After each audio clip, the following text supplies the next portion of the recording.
देंगी। मैं आपको इसके लिए स्पष्ट कर देना चाहता हूं कि कांग्रेस ने इस दिशा में शुरू से कदम बढ़ाया है। चाहे वो मंजीत सिंह साहब के टाइम में जब पुराने जो चार दीवारी एरिया था, बापू बाजार आपका, नेहरू बाजार आपका, इंदिरा बाजार, परकोटे के अंदर जिस तरीके से अतिक्रमण हो रखा था, उस अतिक्रमण को खाली कराया और बरामदों को चौड़ा कराया, वो एक बहुत बड़ी उपलब्धि कांग्रेस के उस वक्त में रही थी। दूसरा चीज मैं आपको बोलना चाहूंगा कि ये जब 1827 में जब 1727 में जब जयपुर की स्थापना हुई, ये पहला एक सुनियोजित तरीके से बसाया हुआ शहर था, जिसका हम ही लोगों ने, हम ही नागरिकों ने एक अतिक्रमण करके उसका स्वरूप बिगाड़ने की कोशिश की, जिसको कांग्रेस ने वापस सही किया, पूर्व सरकार जो कांग्रेस की थी।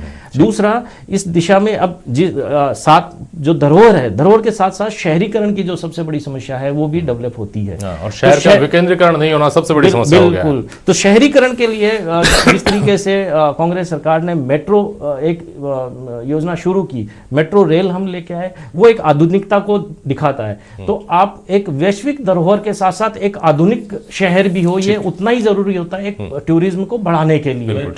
छोटी चौपड़ बड़ी चौपड़ का स्वरूप भी बिल्कुल, तो ये तो सरकार नहीं अगर ये मेट्रो कोई दूसरे की नहीं है, सरकारी संस्थान बना रहा है, आपने दोनों स्वरूप को बिगाड़ दिया। मेट्रो का जो नियोजन, हम पुराने रूप को रखेंगे, दोनों नहीं है, छोटी जो मेट्रो का नियोजन तो चौकोर होती है, जो मेट्रो का नियोजन किया गया है वो बिल्कुल धरोहर को और बाजारों को बचाते हुए उस तरीके से प्लान किया गया है। चौपड़ तो बिगड़ गई ना आपके सर, बिगड़ गई। मेट्रो का जब सेकंड फेज होगा तब शायद ये इसकी प्रासंगिकता ज्यादा समझ में आएगी। हारून रशीद साहब, फिलहाल तो इस बात को लेकर शिकायतें ज्यादा पिछले 4-5 साल में रही हैं। खैर, मैं तीसरी चीज मैं सर आपको कहना चाहूंगा कि जो इस दिशा के अंदर जो कांग्रेस गवर्नमेंट आज कदम बढ़ा रही है, VSAI योजना जो सिस्टम डेवलप कर रही है, जिससे टूरिज्म को प्रमोशन मिले।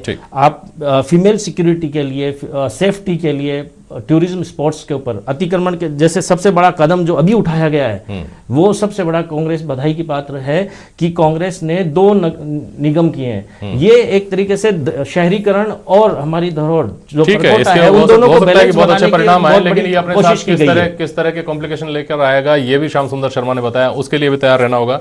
श्याम जी ने जो कहा, आप ओंकार सिंह लखावत साहब, आप उस वक्त कुछ कहना चाह रहे थे, अपनी बात कहें, संक्षेप में कहिएगा। बहुत नहीं, मेरा इतना सा कहना है कि कुल मिलाकर मैं चाहता था कि आज पार्टी से ऊपर उठ के चर्चा की जाए, इसलिए मैंने प्रारंभ करते समय एक बात की। ये जिस समय सर्वे हुआ था, ये सर्वे गई जिस समय राजस्थान में वसुंधरा जी की सरकार थी और दिल्ली में मोदी जी की सरकार थी, उस समय का सर्वे था, जो वर्ल्ड यूनेस्को की टीम आई थी उस कालखंड में आई थी, और उसका इसमें परिणाम आया। मेरा यह कहना है कि श्याम सुंदर जी ने जिन चुनौतियों को चिन्हित किया है, हम सबका इसमें से दायित्व बनता है। मैं आज फिर कहना चाहता हूं, पार्टी से अलग हटकर, वोट से अलग हटकर, अपने अपने स्वार्थ से अलग हटकर इस शहर को बचाना होगा, और जो दुनिया ने कल्पना की है और जो देखा है उसको हम कंटिन्यू करें और उसको हम मेंटेन। लेकिन ज्यादा बड़ी चुनौती यह है, दरअसल सूरज सोनी जी, बहुत संक्षेप में जवाब दीजिएगा मेरी बात का, ये चिंता कितनी गहरी है। हमको वामन नारायण घिया जब तमाम स्मारकों से दुनिया भर की मूर्तियां चुरा करके बाहर ले जाता है, उसके